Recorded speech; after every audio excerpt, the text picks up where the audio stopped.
Evet, Beyaç Kartal Gölü'nden ayrıldık. Şöyle yaklaşık 9 kilometre kadar toprak yoldan gideceğiz.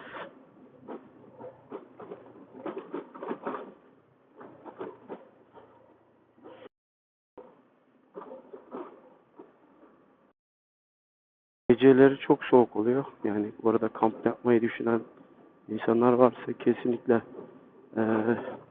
ya karavanla ya da ekstrem çadırlarla gelsinler. Yani ateş yakanlar olmuş ama ben yakmadım. Çadır içi ısıtıcımız var zaten.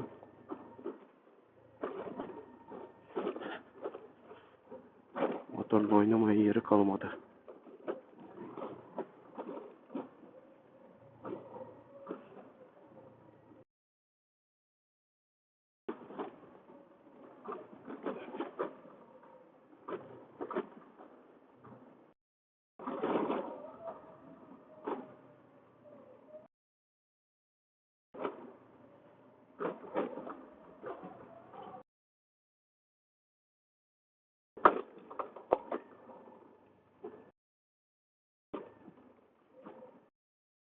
Böyle boşta götürelim. Burası anıt ağaçları dedikleri yer. Çok eski tarihli ağaçlar. Yıllardır burada olan ağaçlar. Onu da şimdi zaten göreceksiniz.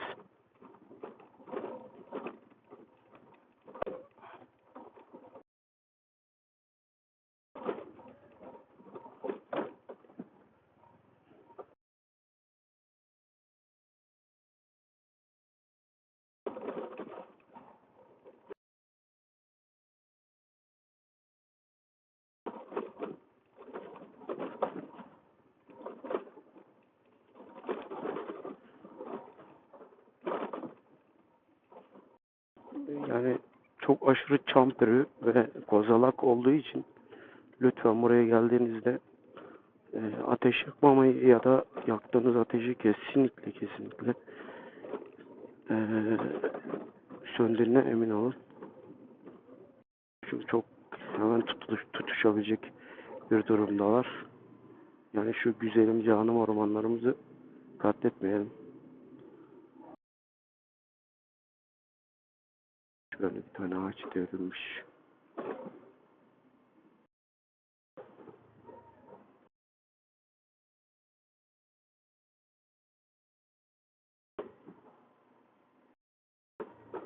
Akşamları suyun yanına tilki falan geliyor yalnız. Onu fark ettim. Ah, tavşan geçti.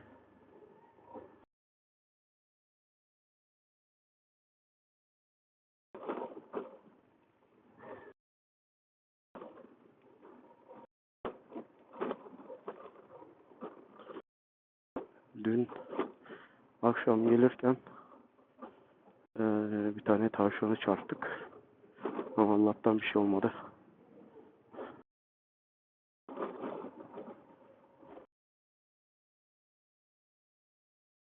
Bakın şurası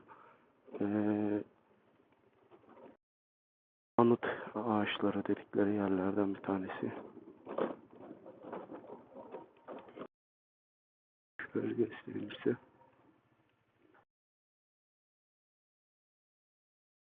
Evet, şöyle çok büyük ve tarihsel bir ağaçlar.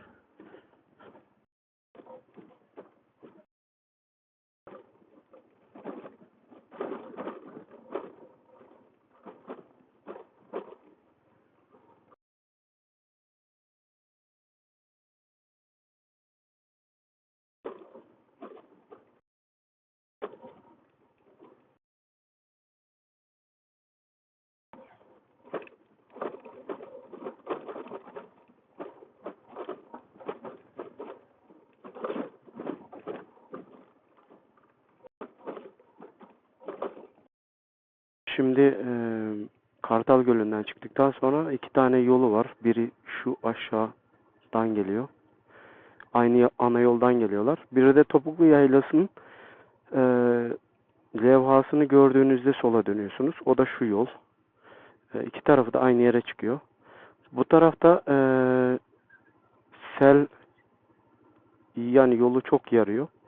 Ona dikkat edin. Ama aşağıdan da gelirseniz oraya da dikkat edin. Orayı da tavsiye edebilirim. Şimdi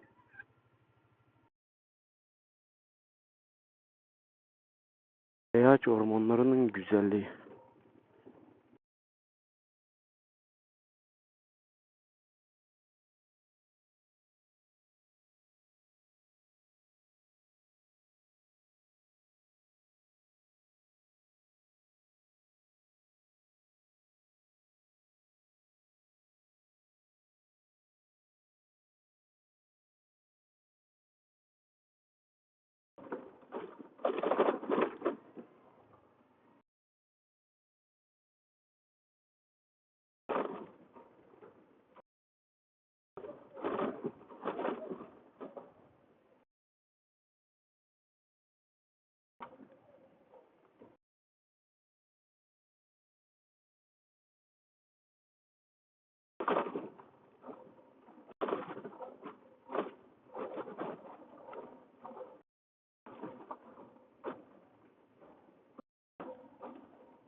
Evet.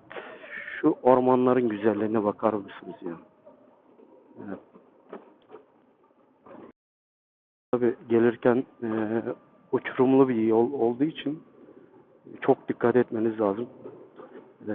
Taşlıklı böyle.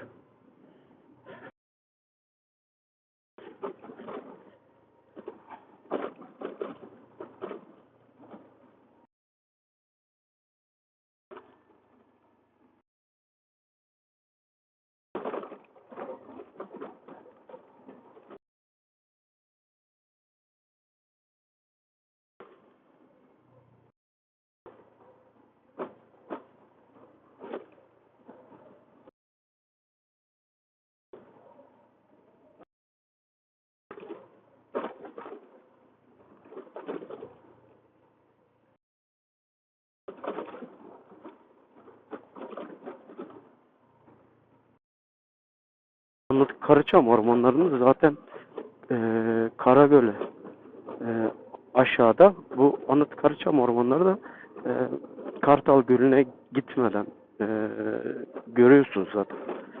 Çok güzel o. Yani ben tam detaylı olarak çekmedim ama birkaç ağaç zaten yol üstünde.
Çeşmemiz var.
Şimdi orman yolundan çıktık.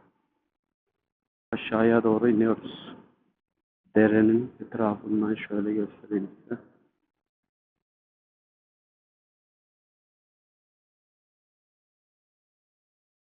Yani şu güzelim doğayı, canım doğayı fark etmeyin lütfen.